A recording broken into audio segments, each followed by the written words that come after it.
Bonjour, Mesdames et Messieurs. Bienvenue au Musée des Beaux-Arts de Montréal. Mon nom est Danielle Robert. Je suis responsable des activités culturelles. Bienvenue à cette dernière conférence de la série d'activités spéciales en lien avec l'exposition de Van Gogh à Kandinsky, qui ouvrira ses portes au grand public dès demain. Nous sommes heureux d'accueillir pour cette occasion, et ce, grâce au soutien du Consulat général de France à Québec, Claudine Gramont, historienne de l'art et chercheure indépendante.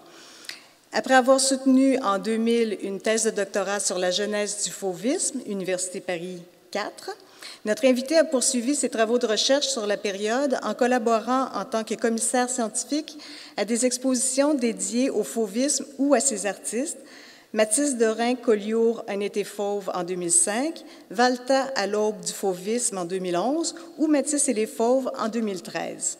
Sur ce même sujet, elle a publié, entre autres, un abécédaire du fauvisme, Flammarion 2000, ainsi que des articles dans des revues telles que Perspective et la revue de l'INA, et des catalogues d'exposition. Ses travaux de recherche et publications portent également sur le dessin au début du 20e siècle. Elle a notamment organisé l'exposition Le dessin fauve en 2000 et plus récemment contribué à l'exposition La saisie du modèle, Rodin 300 dessins, Musée Rodin 2012. Depuis quelques années, l'essentiel de ses travaux porte sur l'œuvre d'Henri Matisse. Dans le cadre d'une bourse postdoctorale de la Mellon Foundation, elle a collaboré avec Yves-Alain Bois à l'établissement du catalogue raisonné des Matisse de la Barnes Foundation. Elle prépare actuellement une encyclopédie Matisse aux éditions Lafon. Sa conférence d'aujourd'hui reprend les enjeux de l'avant-garde autour de la figure de Matisse, dont elle traite dans son essai faisant partie du catalogue de l'exposition. Mesdames et messieurs, sans plus tarder, accueillons Claudine Gramont.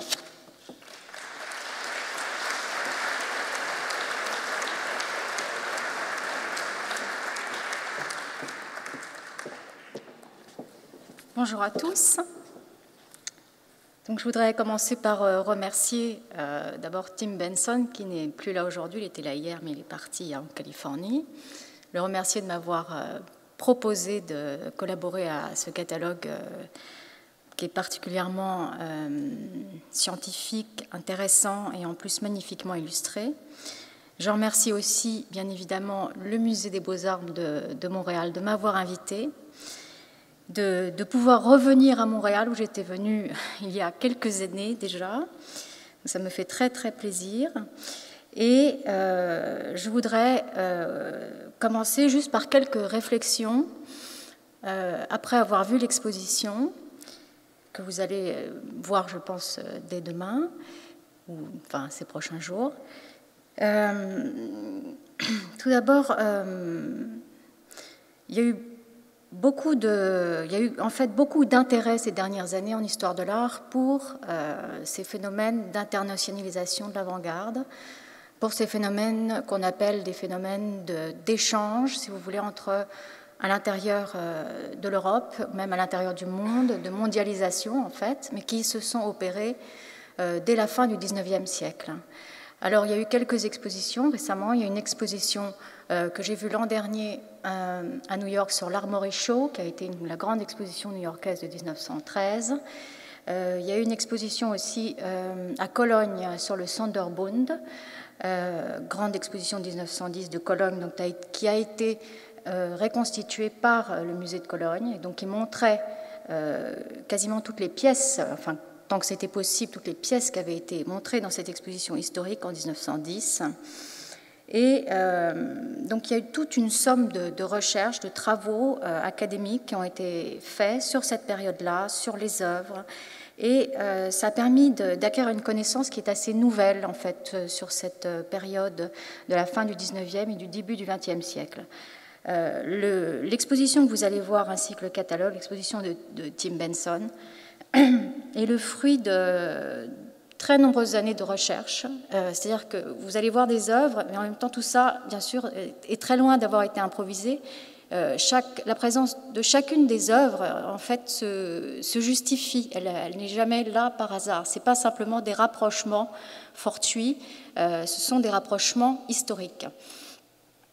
En voyant l'exposition, donc tout ce qui était, pour moi, encore resté souvent théorique, qui était de l'ordre de la lecture, a pris vie Voilà, tout d'un coup, on circule dans les salles et vous verrez que cette circulation des œuvres, cette circulation des artistes, ces croisements des regards est très perceptible dans le cheminement de l'exposition.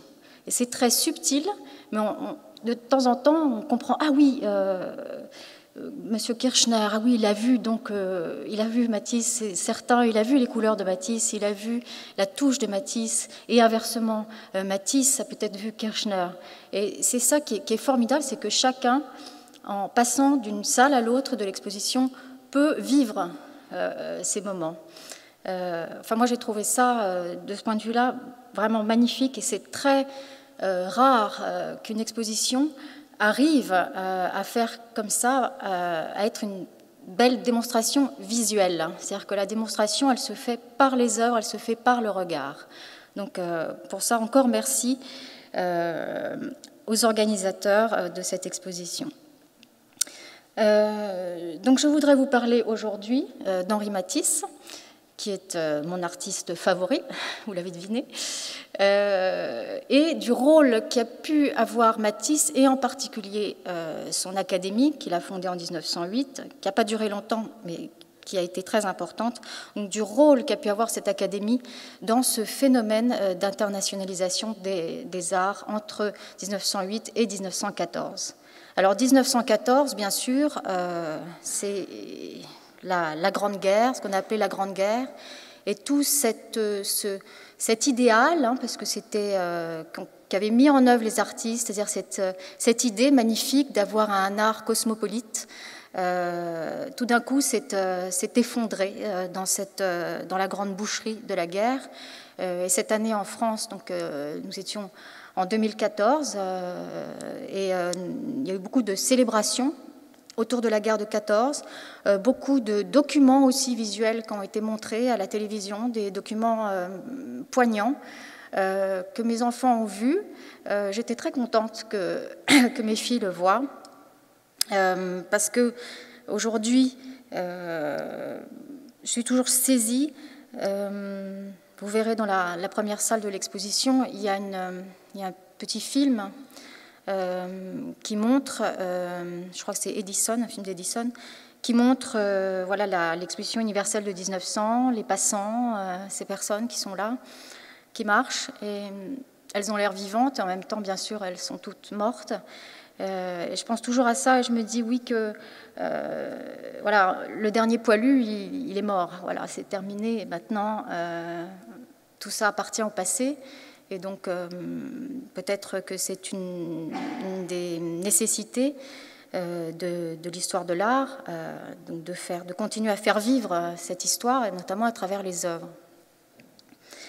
Alors, pour commencer, je vais faire un bref petit rappel du fauvisme, puisque nous parlons de fauvisme et d'expressionnisme. Au début, fauvisme et expressionnisme, ce sont deux notions, en fait, qui, à l'époque, sont confondues. Il s'agit surtout, en fait, l'idée générale, c'est de vouloir aller au-delà de l'impressionnisme, de vouloir encore aller au-delà. Donc, ce sont de nouvelles avant-gardes. Et à l'époque, on parle tout aussi bien de expressionisten que de wild beast. Donc, ce sont deux notions qui sont encore confondues et qui ne seront distinctes qu'à partir de l'année 1912 avec la montée des nationalismes. Donc, en 1905 a lieu une exposition au Salon d'automne.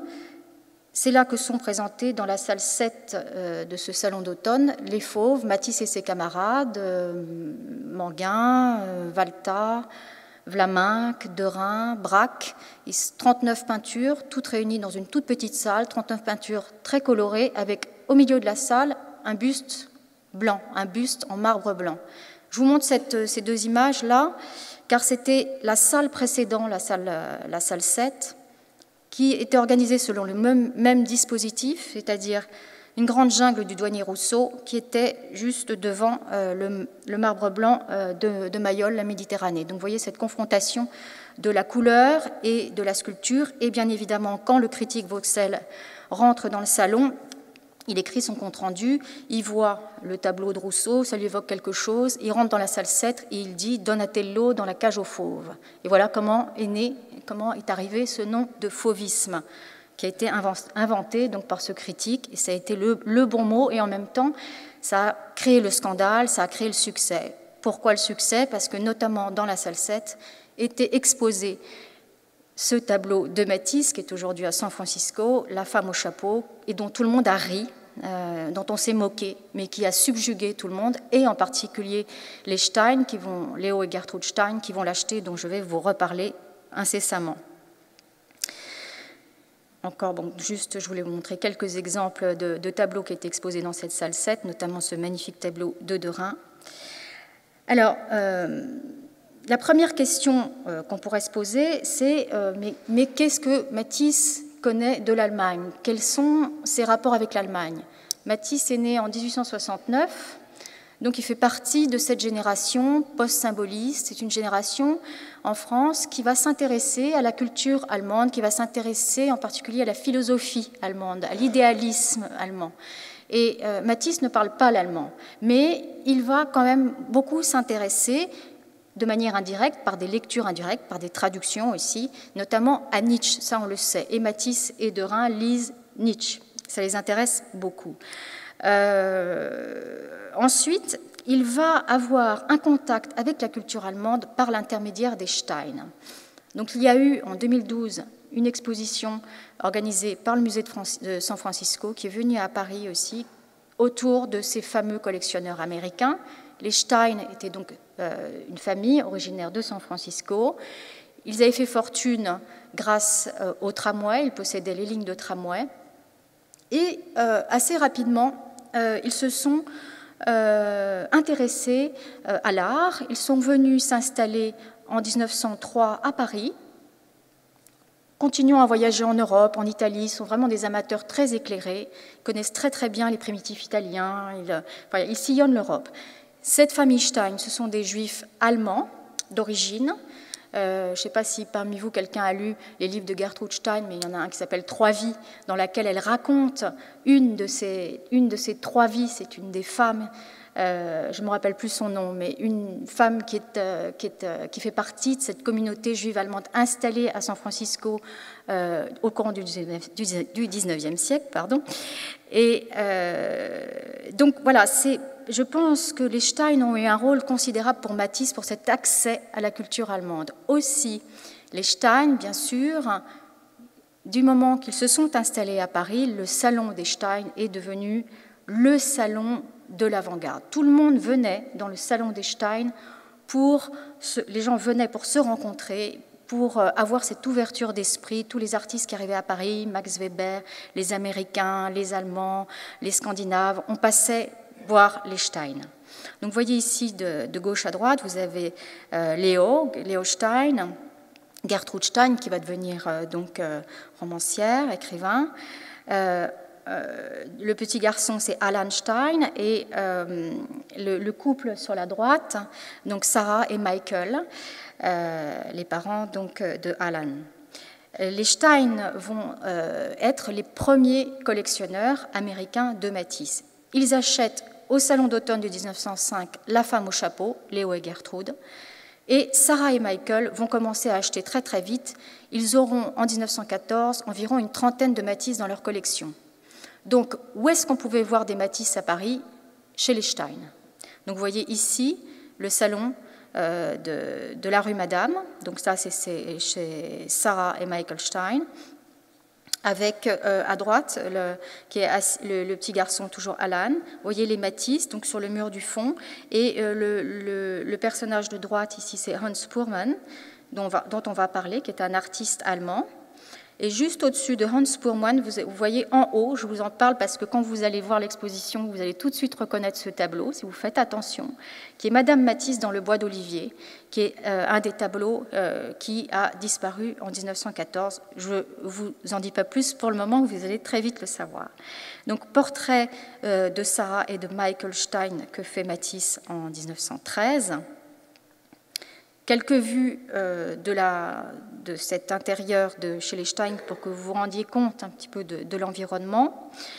Donc la photo de gauche montre Le bonheur de vivre qui est aujourd'hui à la Barnes. En dessous, le portrait de Madame Cézanne, oui.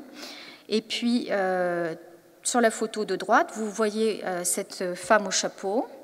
Et juste au-dessus, le fameux portrait de Gertrude Stein par Picasso. Donc, chez les Stein, on voit aussi bien Picasso que Matisse. Et d'ailleurs, Picasso vient voir ce que fait Matisse chez les Stein et inversement. Matisse vient voir ce que fait Picasso chez les Stein. Évidemment, très intéressés. Et Sarah et Michael font exprès de les inviter tous les deux. De manière, ils se regardent, ils s'épient sans arrêt. Autre personne importante que les Stein présentent à Matisse, ce sont quelques, justement, Allemands qui sont alors à Paris, le couple Oscar et Greta Boll, qui sont des artistes, mais aussi des collectionneurs. Vous voyez ici le portrait de Greta Boll qui est aujourd'hui à la Tate, à Londres. Et puis, il y a ce fameux Hans Puhrmann, qui va devenir assez proche de Matisse. C'est un artiste originaire de Munich qui a fait ses études dans l'atelier de von Stuck et qui va participer de très près à l'Académie Matisse et surtout qui va emmener Matisse en Allemagne. Matisse fait 3 séjours en Allemagne entre 1908 et 1910. Alors, le premier séjour, c'est un séjour à Munich. Donc, je vous rappelle, Matisse ne parle pas l'allemand. C'est pour ça qu'il souvent il part avec Puhrmann, parce que Puhrmann lui fait les traductions. C'est très pratique. Et puis, Puhrmann l'emmène un peu partout. Il l'emmène donc à Munich, à Nuremberg. Donc, ça, c'est ce premier voyage.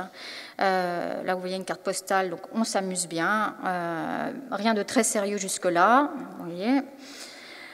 Matisse, donc, vous voyez à droite, avec sa chope de bière et sa pipe. Donc, il découvre cette culture allemande. Il est quand même un peu sérieux parce qu'il visite les musées aussi allemands. Il visite le musée de Nuremberg, qui est un musée d'art allemand. Donc, bien sûr, il s'intéresse à l'art allemand. Et puis, il fait un deuxième voyage à la fin en tout décembre 1908, donc la même année. Et là, c'est beaucoup plus sérieux parce qu'il s'agit de participer à la sécession berlinoise en ayant une exposition personnelle à la galerie Paul Cassirer à Berlin.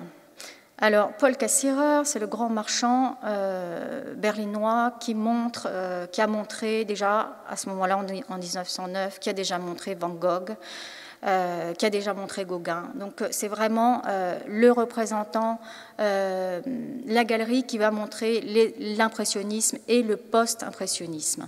Alors, malgré tout, vis-à-vis de Matisse, il est un petit peu frileux.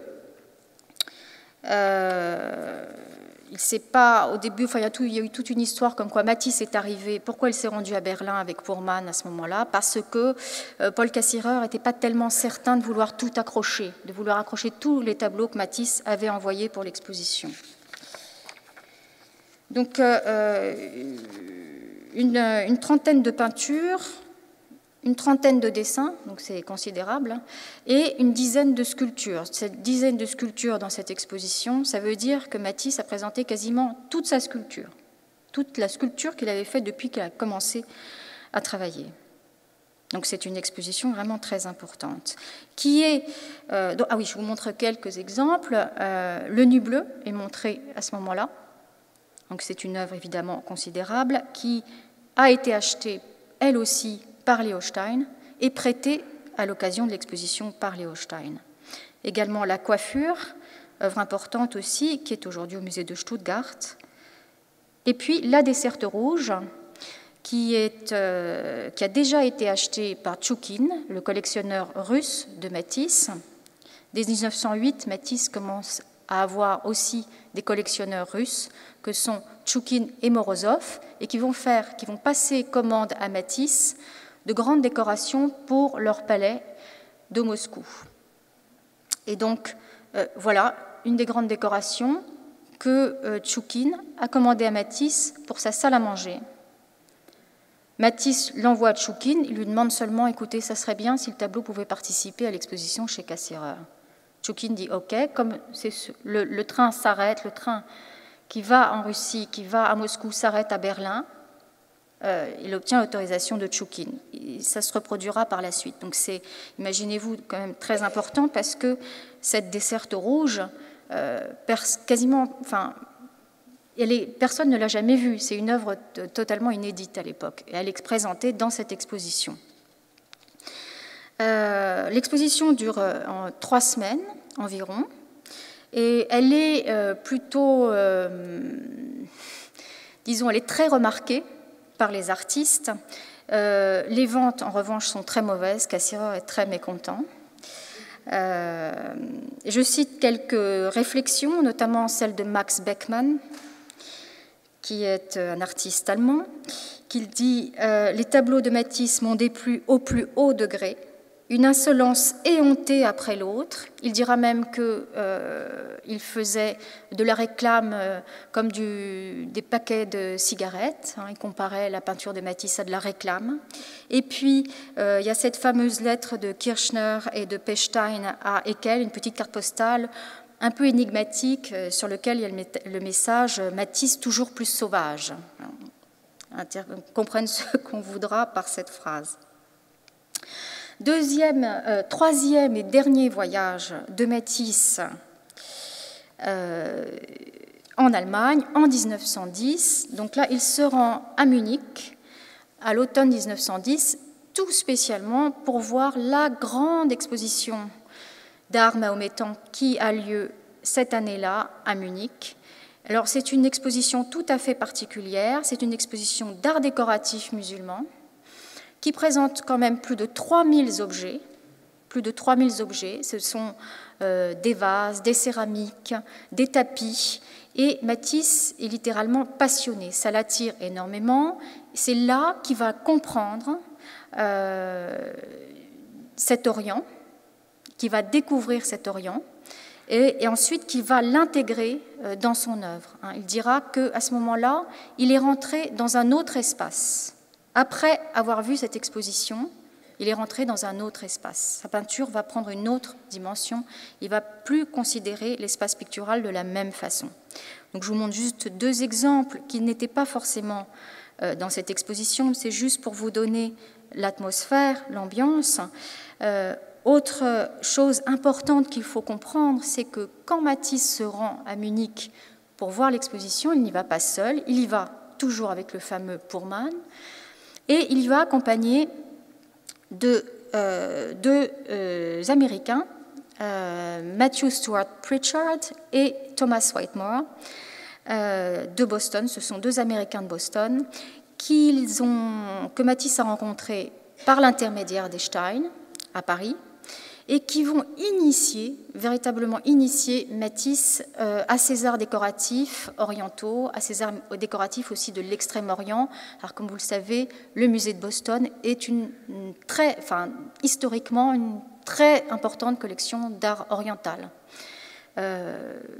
Donc, ce sont de grands connaisseurs et surtout des connaisseurs qui, comme cette exposition d'art musulman qui est présentée à Munich, parviennent à mettre sur le même niveau l'art moderne et l'Orient, à faire dialoguer l'Orient et l'art moderne de l'époque. Donc vous voyez ce tableau de Matisse, 1911, l'intérieur aux aubergines, qu'il peint donc juste après avoir vu l'exposition de Munich, la grande exposition de Munich. Donc vous voyez évidemment cette inspiration qui vient des miniatures persanes, qui vient des textiles, qui vient aussi bien sûr des tapis, cet espace assez radicalement plat, le semis de fleurs, tout ça, ce sont des choses qui sont très disons imprégnées de ces arts de l'Orient. Je vous montre aussi l'atelier rouge de 1910 qui est aujourd'hui au MoMA, qui est un peu trop rouge à la reproduction, je m'en excuse, c'est pas aussi rouge bien sûr. Je vous montre juste cette reproduction, car vous voyez au-dessus, donc qui représente l'intérieur de l'atelier de Matisse avec ses objets, avec ses peintures, et qui montre notamment au-dessus, juste au-dessus de la commode, un textile qui est un textile de la collection de Matisse, qui est un textile ottoman. Il y a aussi, si vous regardez je ne sais plus quelle fleur c'est, mais peu importe, la petite sculpture qui est sur la table, au-dessus de l'assiette ronde, qui est une assiette peinte d'ailleurs par Matisse, le vase est un vase persan. Donc intérêt de Matisse aussi pour les objets, il en acquiert donc pour sa propre collection. J'en profite pour vous préciser que les Stein étaient aussi des collectionneurs non seulement de peinture, mais aussi d'objets. Ils avaient énormément d'objets dans leur collection. Donc ça, je vous montre ces quelques exemples de céramique réalisés donc par Matisse à cette époque-là, un petit peu avant, même 1907-1910, parce que pour vous montrer que à ce moment-là, Matisse pratique la peinture, la sculpture, mais aussi il intervient dans le domaine des arts appliqués. Il s'intéresse à ces arts qu'on appelle le low art. Hein. Donc il s'intéresse à ces arts comme beaucoup de ses camarades d'ailleurs. Donc j'en reviens maintenant, après ce voyage rapide en Allemagne de Matisse, donc 3 séjours quand même en l'espace de 2 ans, donc un intérêt réel de Matisse pour l'Outre-Rhin. Maintenant, je voudrais vous parler d'un autre aspect de la médiation, ce qu'on appelle les phénomènes de médiation culturelle. Donc, ce sont les expositions. Alors, je vous ai parlé de l'exposition de 1909. En fait, donc Matisse commence à exposer, enfin, des œuvres de Matisse sont présentées en Allemagne à peu près dès 1905, car les marchands de Matisse, Bernheim-Jeune, Vollard, Druet, envoient des œuvres en Allemagne. Alors, vous avez là un exemple d'une exposition, à nouveau une exposition de la Sécession, qui a eu lieu en 1907, qui était une exposition dite noir et blanc, où il n'était présenté que des œuvres graphiques. Il y était présenté donc une dizaine d'œuvres de Matisse. Donc, vous voyez en haut à droite le Grand Bois, qui est une gravure, donc ça s'appelle un bois, donc c'est une gravure sur bois.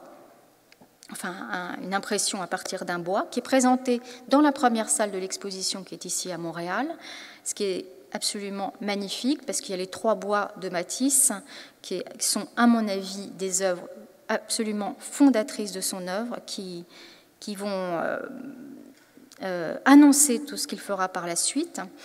Et vous voyez, je vous ai mis un autre exemple de gravure en dessous et une œuvre de Kirchner qui est également ici dans l'exposition, qui est également une gravure sur bois. Et on voit bien évidemment qu'il y a ce même... alors, on ne peut pas forcément dire, voilà, Kirchner a vu Matisse, donc il a voulu faire comme Matisse. Je dirais plutôt que ce sont des rencontres. Hein.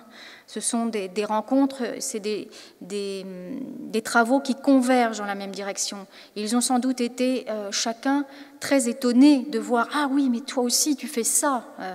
Moi aussi, c'est ça qui m'intéresse. » Voilà, ce qui m'intéresse, c'est cette ligne qui va produire la forme, mais qui ne va pas être dans l'imitation. On ne va pas hésiter à déformer le corps humain. Autre grande exposition à laquelle participe Matisse, en 1910, donc ce sont des expositions collectives. Donc vous voyez les œuvres qui sont présentées. Le garçon au filet de papillon de 1907, qui est un portrait d'Alan Stein. Et puis la Marguerite au chat noir de 1910, qui vient de rentrer au Centre Pompidou à Paris, qui est un don des héritiers Matisse, qui est un des grands chefs-d'œuvre de Matisse de cette période-là. Et pour s'amuser un petit peu, je vous montre une des caricatures de la presse allemande de l'époque, qui montre donc notre Matisse avec les 2 tableaux que vous voyez juste en dessous.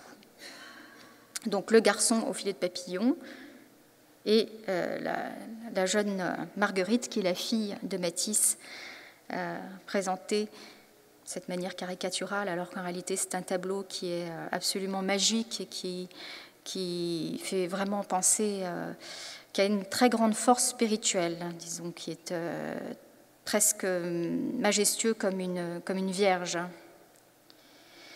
Autre exposition, l'exposition dont je vous parlais tout à l'heure, dont on a célébré le centenaire à Cologne, donc, puisque c'était une exposition qui a eu lieu à Cologne en 1912 et en 1910 à Düsseldorf, le Sonderbund.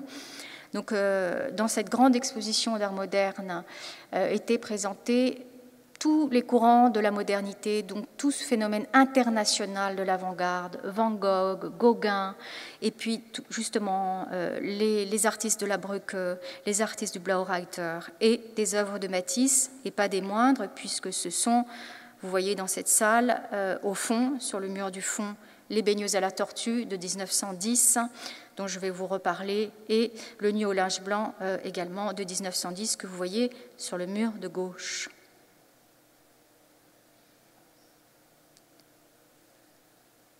Et j'en termine, toujours pour ces expositions, par la fameuse exposition Matisse de 1914 à Berlin, exposition qui a eu lieu chez Fritz Görlitz, et non plus chez Cassirer cette fois-là, au Kunstsalon de Fritz Görlitz. Görlitz demande à Matisse en 1913 de faire une exposition de ses œuvres. Matisse accepte. L'exposition ouvre en août, fin juin, je crois, 1914. Et les Stein, Sarah et Michael, les pauvres, ont prêté quasiment la totalité de leur collection de Matisse.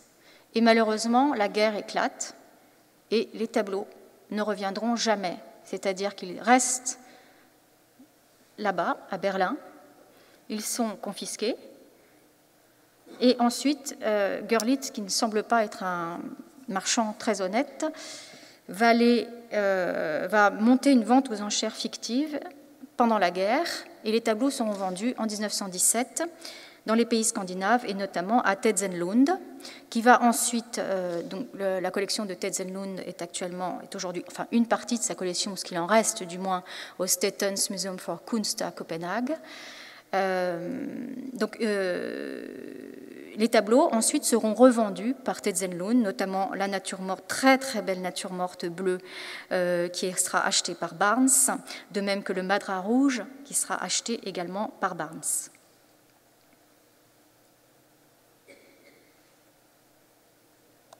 Et donc juste pour terminer là-dessus, Sarah Stein, quand elle a réalisé qu'elle ne reverrait plus ses tableaux chez elle, vous imaginez, elle vivait avec ses œuvres. Sarah Stein prêchait Matisse quasiment, elle expliquait Matisse à tout le monde. C'était pas seulement avoir une belle pièce, un beau tableau sur son mur, elle communiquait ce qui était Matisse. Elle avait profondément compris Matisse, et Matisse, il y a des lettres, il lui demande son avis. Il demande, quand il fait un tableau, il envoie à Sarah, il demande « mais qu'est-ce que t'en penses, Sarah, là ?» Et elle donne des critiques qui sont d'ailleurs très très justes. Autre phénomène donc important pour ces échanges entre la France et l'Allemagne, pour cette présence de Matisse en Allemagne, les collectionneurs, donc autres Kollestein, Matisse a eu des collectionneurs allemands. Alors, je ne vais pas bien sûr tous les citer, mais les principaux, notamment Karl Ernst Osterhaus, qui fait construire sa maison de Hagen par le grand architecte Van de Velde en 1906-1907, et il commande à Matisse donc des céramiques, un triptyque de céramique, nymphes et satyres, pour décorer, vous ne voyez pas très bien parce que la photo est ancienne, pour décorer son jardin d'hiver. Ces céramiques sont toujours dans la maison de Hagen, le Hohenhof, je prononce très très mal. Mais Karl Ernst Osterhaus ne se contente pas de commander des œuvres à Matisse et à bien d'autres artistes pour décorer sa maison. Il va aussi monter un musée absolument pionnier à Hagen, dans lequel seront présentées, notamment en 1907, une exposition d'œuvres de Matisse. Et notamment, il va présenter, je vous montre seulement quelques œuvres qui sont dans la collection de Osterhaus à l'époque, La nature morte aux asphodèles de 1907, et puis ces fameuses baigneuses à la tortue qui sont aujourd'hui à Saint-Louis et qui ont connu aussi un destin assez tourmenté puisque les œuvres du musée de Hagen ont bien sûr été saisies, elles ont bien été saisies durant les années 30 par les autorités nazies, considérées comme de l'art dégénéré. revendu, en tout cas pour les baigneuses à la tortue, en 1939 à la vente d'art dégénéré, racheté à ce moment-là grâce à l'intervention de Pierre Matisse, fils de Matisse, installé à New York, grand marchand d'art new-yorkais, auquel la vente des baigneuses a certainement été signalée. Et donc, il a réussi à le faire acheter par Pulitzer. Et ensuite, le tableau est finalement arrivé au musée de Saint-Louis, puisque Pulitzer l'a donné à Saint-Louis. Donc, quel destin. Autre personnage important, Hugo von Tschudi, qui sera le fondateur du musée de Munich. Je crois qu'il faut que je me dépêche un petit peu. Donc voilà, je vous montre une des pièces, La nature morte au géranium, qui est toujours au musée de Munich, présentée toujours dans une salle à côté du tableau de Cézanne, La nature morte aux aubergines, ce que je trouve absolument touchant, parce que je pense que Matisse, quand Tschudi lui a commandé cette nature morte, savait qu'il y avait le Cézanne, et donc il a fait quasiment un tableau en hommage au tableau de Cézanne. Et juste pour l'anecdote, le vase qui se trouve dans La nature morte au géranium est un vase en cloisonné chinois qui appartenait à la collection des Stein. Alors j'en viens à l'Académie Matisse. Donc Matisse, encore une fois, ce sont les Stein qui ont l'idée de cette académie. C'est eux qui suggèrent à Matisse, ils imaginent un petit stratagème, donc ils expliquent à Matisse, oui, pour Mann, le pauvre, il peint pas très bien, il faut que tu lui donnes des leçons. Matisse est d'accord, ils font 2-3 essais, finalement ça marche très bien, et puis il y a d'autres élèves qui vont s'agrécher, des élèves américains, Patrick-Henri Bruce, Max Weber, et beaucoup d'élèves allemands, beaucoup d'élèves scandinaves. Donc ça va devenir, l'académie finalement va devenir presque un phénomène à Paris, un phénomène de cosmopolitisme, puisqu'il y a seulement 2 élèves français à l'Académie Matisse. L'Académie existe pendant 2 ans, entre 1908 et 1910. Elle se trouve au boulevard des Invalides, au lieu même où travaille Matisse. Donc ça, c'est important de le savoir parce que les élèves qui ont été les plus proches de Matisse ont pu voir pendant ces années-là ce qu'il peignait. Et Matisse donc venait faire des corrections 1 fois par semaine. Il ne faisait pas de corrections individuelles, il dispensait un cours général, un cours avec beaucoup de théories, notamment théorie des couleurs, théorie scientifique des couleurs. Il insistait beaucoup sur le traitement de la forme. Donc je ne vais pas dans le détail parce que là on n'aura pas le temps. Donc les molles participent à cette académie, ils suivent les cours de Matisse. Aussi, autre élève importante, Olga Merson.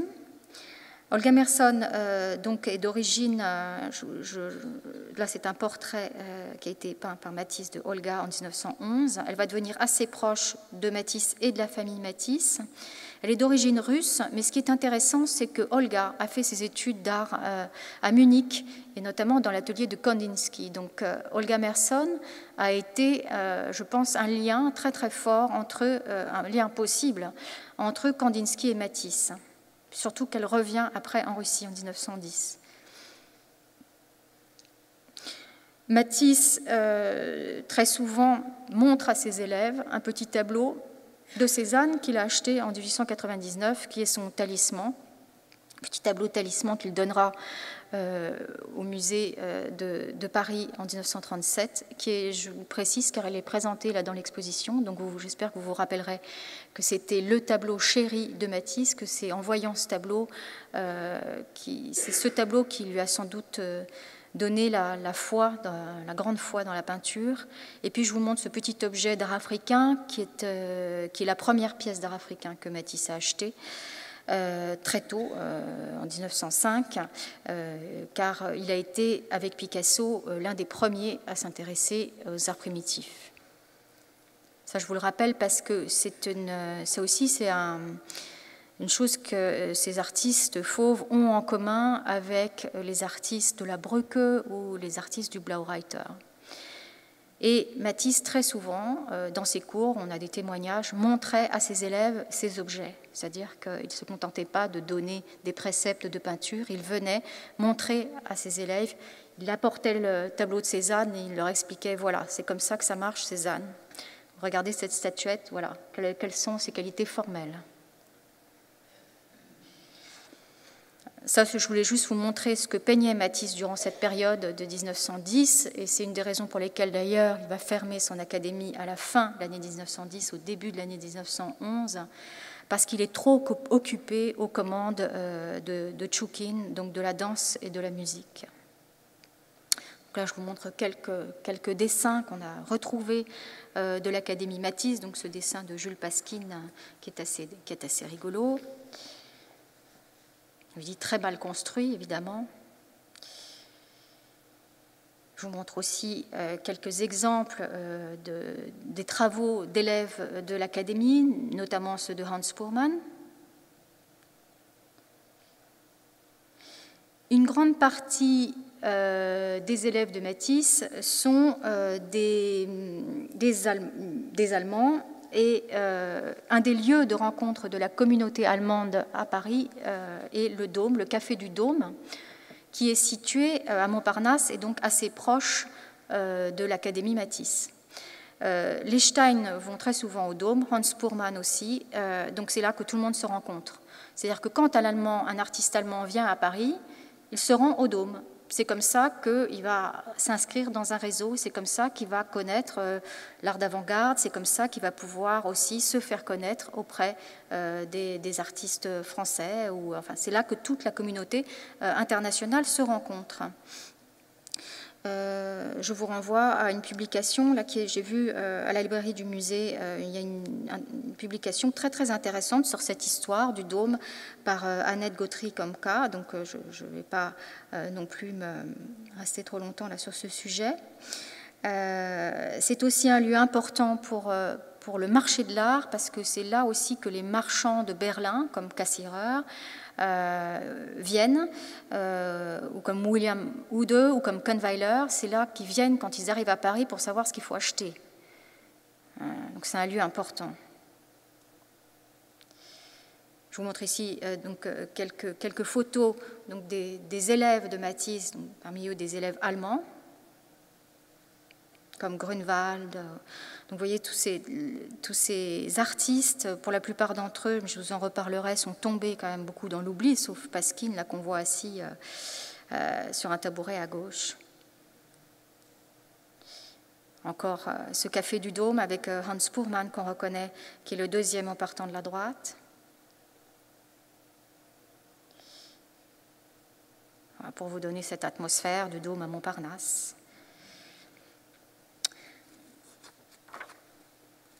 Et j'en viens maintenant aux notes d'un peintre d'Henri Matisse. Alors, en 1908, Matisse ouvre son académie. À ce moment-là, il est considéré comme le chef des fauves. Il est le leader de l'avant-garde française. Ouais, c'est à peu près la réputation qu'il a.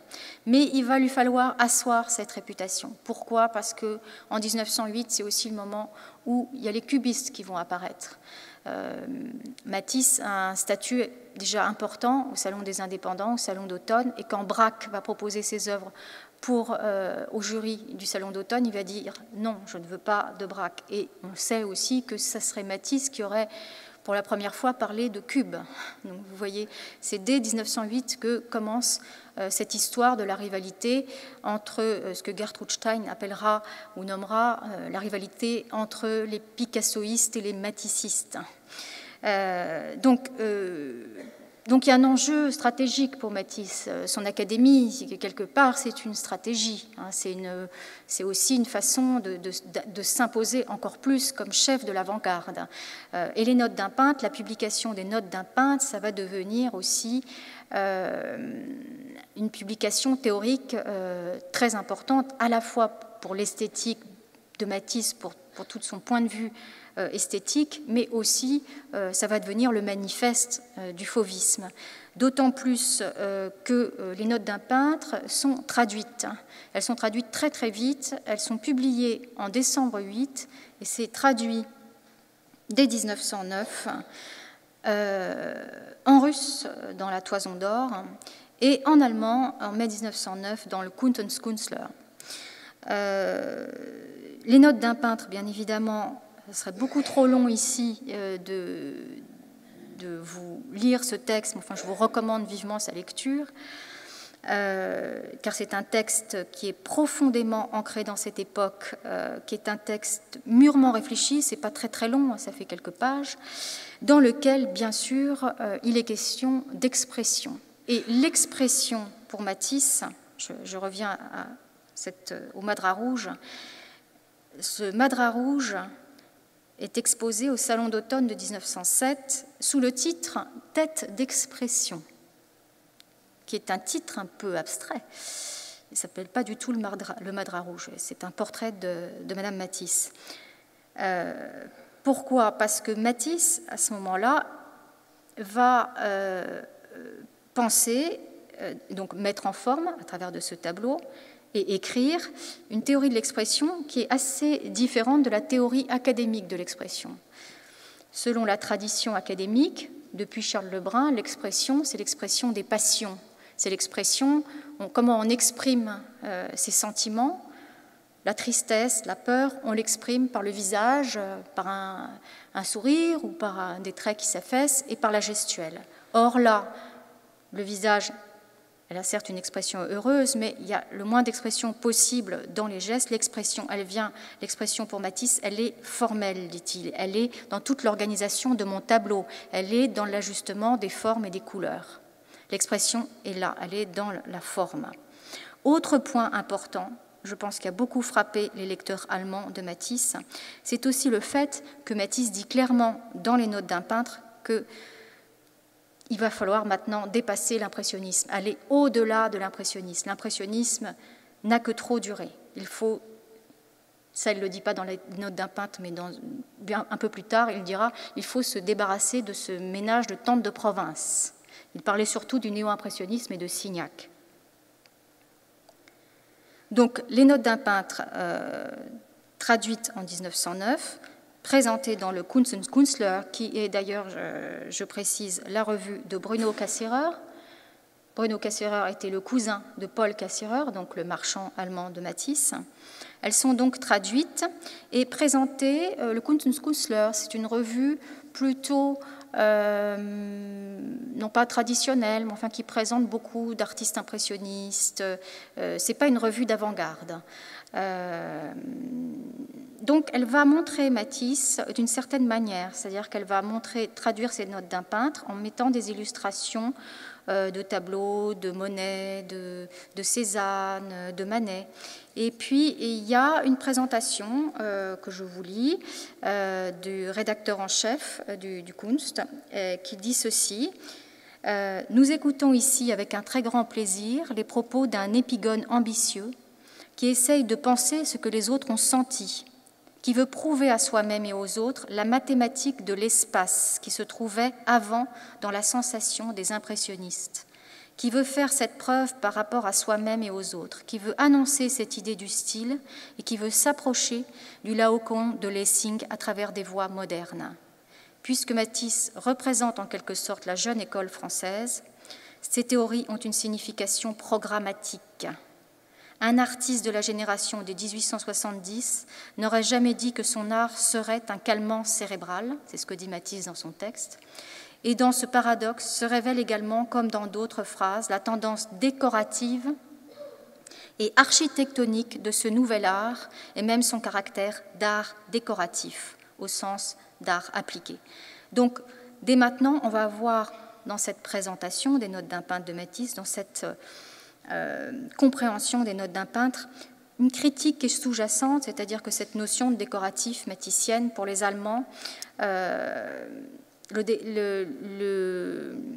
l'expression, elle vient quand même plus du sujet que de la forme. Donc il y a un certain antagonisme, une certaine incompréhension déjà entre eux et Matisse. Ce texte est lu, beaucoup lu, alors je vais peut-être passer un petit peu plus vite. Donc il est repris en grande partie et commenté par Max Raphael dans l'introduction au catalogue de la New Sécession de Berlin, la 3e exposition de la Nouvelle Sécession en 1911, auquel participaient des artistes de la Brücke. Il est également lu par Franz Marc, on le sait, puisqu'il va écrire à Maria Frank le 31 janvier 1911 en se référant aux notes d'un peintre, il les cite, il lui dit surtout réfléchis bien, pense au dessin tel qu'en parle Matisse. Matisse répétait sans cesse à propos du dessin de l'importance du point et du papier blanc, de l'importance du point et du papier blanc. Donc vous voyez ici aussi, ça c'est quelque chose que Kandinsky va reprendre plus tard dans ses textes. Je ne dis pas que Kandinsky va s'inspirer des notes d'un peintre de Matisse, je dis seulement que Kandinsky a lu les notes d'un peintre Matisse. Kandinsky, grand maître de la naissance de l'abstraction, Kandinsky a fait un long séjour en France, et notamment à Paris, entre 1905 et 1906. Il a donc vu le Salon d'automne, il a vu la Cage aux Fauves. En plus, il est quand même donc très, très au fait de ce que peint Matisse. Il s'y intéresse. Il est allé voir la fameuse nature morte au géranium à Munich chez von Tschudi. Il est allé à Moscou, il est russe, Kandinsky, voir la collection de Tchoukine. D'ailleurs, il est très déçu parce que, en quelque sorte, Matisse lui a piqué la place. Il arrive, on est en 1910, et ça y est, Tchoukine commande déjà des tableaux à Matisse. Donc pour Kandinsky, c'est fichu. Alors il lui dit un peu faussement, oui, oh, qu'est-ce que c'est merveilleux, Matisse. Mais en fait, on sait très bien que par derrière, il est extrêmement déçu.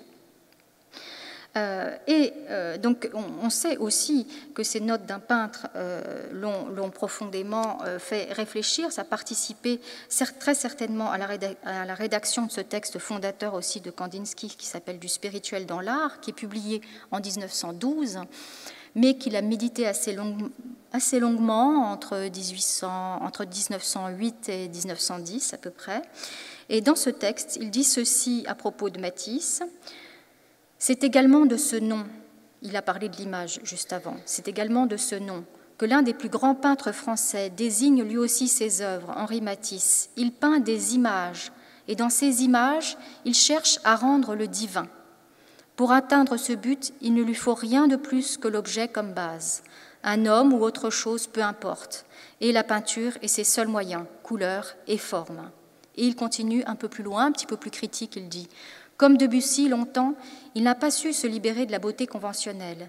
Il a l'impressionnisme dans le sang. Ainsi, on trouve chez Matisse, parmi les images d'une très grande vie intérieure, créées sous l'impulsion d'une grande nécessité intérieure, des toiles exécutées à la suite d'une excitation extérieure ou en raison d'un stimulant tout extérieur, et l'on pense alors à Manet, et qui n'ont en partie ou exclusivement qu'une vie extérieure. » Donc, vous voyez, il lui reproche finalement de rester encore trop empiriste, de ne pas, lui, avoir franchi le pas de l'abstraction. Kandinsky publie ça en 1912. En 1912, lui, Kandinsky, a déjà franchi le pas. Ce qui ne l'empêche pas de demander à Matisse à plusieurs reprises, il lui écrit à plusieurs reprises en 1910, pour que Matisse accepte de publier un texte dans l'almanach du Blaureiter, qui est un des grands organes de l'avant-garde munichoise. Et Matisse refuse. Il lui dit qu'il ne veut pas publier un nouveau texte. Pour Matisse, un peintre doit peindre et pas parler. Il a publié les notes d'un peintre, mais ça sera tout. Il ne s'exprimera à travers un texte que le prochain texte que Matisse publiera, ce sera en 1939. Donc vous voyez, il est quand même très parcimonieux dans ce qu'il laisse sortir par écrit. Ce qui est par oral, c'est encore autre chose. Les entretiens, les interviews, c'est encore autre chose. Mais l'écrit, il mesure tout à fait ce qu'il dit et ce qu'il transmet. 1910, j'en reviens maintenant à un épisode dont je voulais vous parler, qui est l'affaire de la Couronne, qui est un épisode assez intéressant dans le milieu français pour comprendre la manière dont les choses se sont retournées pour la réputation de Matisse à ce moment-là. L'Académie Matisse ferme en 1910. Le bilan, c'est qu'il y a eu quand même 120 élèves, donc ça a été quand même un grand succès, beaucoup d'affluence. Pour Matisse, le bilan est plus mitigé parce que lui, il a été assez déçu parce que beaucoup d'élèves venaient à l'Académie Matisse pour faire du Matisse, pour faire de la couleur. Or, lui, il pensait plutôt à un enseignement traditionnel, c'est-à-dire que pour Matisse, la couleur se mérite, on doit aller vers la couleur, on doit commencer par le dessin, aller vers la couleur. Donc ça, il refuse tout à fait ce genre d'attitude. Mais en même temps, vous avez compris que l'Académie Matisse est devenue un des hauts lieux du cosmopolitisme à Paris. Et donc, elle a fait de Matisse, elle lui a donné cette réputation d'être un artiste international, en fait. Et même le problème qui va se poser en 1910, entre 1910 et 1912, c'est que cette réputation internationale de Matisse, elle va arriver au moment où on a une montée des nationalismes. Montée des nationalismes parce qu'il y a un contexte politique à ce moment-là, il y a la crise des Balkans, donc il y a de plus en plus de tensions entre la France et l'Allemagne. La guerre déjà se profile à l'horizon. Et ça se ressent dans le milieu artistique. Et donc on va commencer à critiquer Matisse parce qu'il y a des Allemands qui l'ont acheté, parce qu'il a du succès. Alors il a une exposition par exemple chez Bernheim Jeune en 1910, et cette exposition attire beaucoup de collectionneurs allemands, russes, beaucoup d'artistes qui viennent voir les tableaux de Matisse, et ça va créer un petit scandale. Donc je vais passer ça. Voilà. Alors, cette affaire de couronne, je vous renvoie à l'épisode de l'exposition chez Cassirer à Berlin, début de l'année 1909. Bon, on parle beaucoup de l'exposition Matisse à l'époque, et je vous ai parlé aussi tout à l'heure du byzantiniste Thomas Whitmore de Boston. Ce byzantiniste, quand Matisse revient à Paris, il lui envoie une couronne de laurier. Il lui expédie chez lui une couronne de laurier avec une petite carte, avec marqué « À Henri Matisse, le vainqueur du champ de bataille de Berlin ». Bon, Gertrude Stein raconte que Matisse aurait réagi en disant « Mais je ne suis pas encore mort », et que Madame Matisse aurait réagi en disant « Ah, du laurier pour faire ma soupe ». Et donc les gens sont très pragmatiques. Bon, tout à fait l'esprit d'Amélie Matisse, qui était une femme remarquablement courageuse. Et ce qu'il faut retenir au-delà de l'anecdote, c'est que cette histoire de couronne, en fait, va faire le tour de Paris. Si Gertrude Stein était au courant, c'est que tout le monde était au courant. Et elle est récupérée et détournée contre Matisse, en fait. Et elle va être utilisée dans la presse pour aller contre Matisse et pour accuser Matisse. Ce sont les Allemands, ce qu'on peut lire dans des articles, qui ont envoyé à Matisse cette couronne d'or, qui ont couronné ainsi le chef des Fauves. On peut lire par exemple ce genre de critique. Dans le temps où les snobs d'Allemagne envoient à M. Matisse une couronne d'or, ce que reprend le critique André Salmon, favorable aux cubistes en 1912. Henri Matisse est seul. Cet homme célèbre, enrichi par l'art, peintre couronné, n'a fait d'élèves que dans les faubourgs, ceux de Paris, et plus particulièrement dans les venelles russo-américaines de Montparnasse, et ceux de Munich, de Berlin et de Moscou. Apollinaire, le grand poète à ce moment-là, qui est aussi critique d'art, très proche des artistes, il va être le seul dans cette querelle à prendre la défense de Matisse. Et il écrit « N'a-t-on pas vu récemment la presse tout entière, y compris ce journal, il parle de son journal, le combattre avec une rare violence. Nul n'est prophète en son pays, et tandis que l'acclamant l'étranger acclame la France, celle-ci se prépare à lapider un des artistes les plus séduisants de la plastique contemporaine. » Et j'en viens maintenant donc, à des articles aussi dont Matisse se rappellera toute sa vie, parce que c'est un des articles les plus cinglants à son égard, les plus destructeurs, peut-être sans doute un des plus injustes, puisque si Matisse avait cette réputation de plaire aux Allemands et d'être cosmopolite, c'était son choix, mais bon, il a fait l'objet vraiment d'une manipulation quasiment d'ordre politique. Dans cet article, Roland d'Orgelès, qui fait partie c'est un proche d'André Salmon, c'est un critique qui fait partie de ce groupe de Montmartre qui va beaucoup... donc on est en pleine querelle entre la bande à Picasso, la bande à Matisse, et évidemment d'Orgelès, il est dans la bande à Picasso. Je ne veux pas dire par là que ce soit Picasso qui a attaqué Matisse, pas du tout. Mais vous voyez, tout ça, les artistes deviennent un peu des marionnettes symboliques pour incarner ces rivalités. Et donc, dans cet article, il écrit, vous voyez, les mots sont très durs, « Monsieur Matisse a un visage grave de Herr Professor. Monsieur Matisse est un cher maître. Monsieur Matisse a des disciples.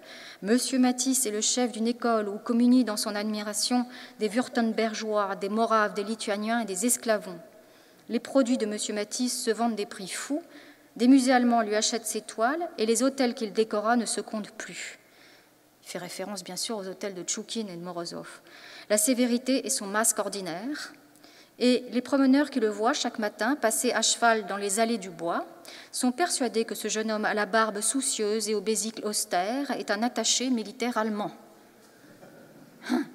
Et vous voyez quand même Matisse, avec sa blouse blanche, montre ici devant les baigneuses à la rivière, il entretenait aussi cette image de professeur. On l'appelait, ses copains l'ont toujours appelé le professeur ou le médecin, parce qu'il avait ses petites lunettes rondes, sa blouse blanche qu'il mettait pour travailler, sa barbe bien taillée, donc il avait cette allure comme ça d'un homme sérieux. Vous voyez, c'est un peu pour faire contrepoids à sa réputation de fauve, donc de fou. Les fauves, ils sont fous, ils sont lâchés comme ça, alors que lui, il est au contraire, très réfléchi, très posé, très comme ça, à côté un petit peu professoral, effectivement.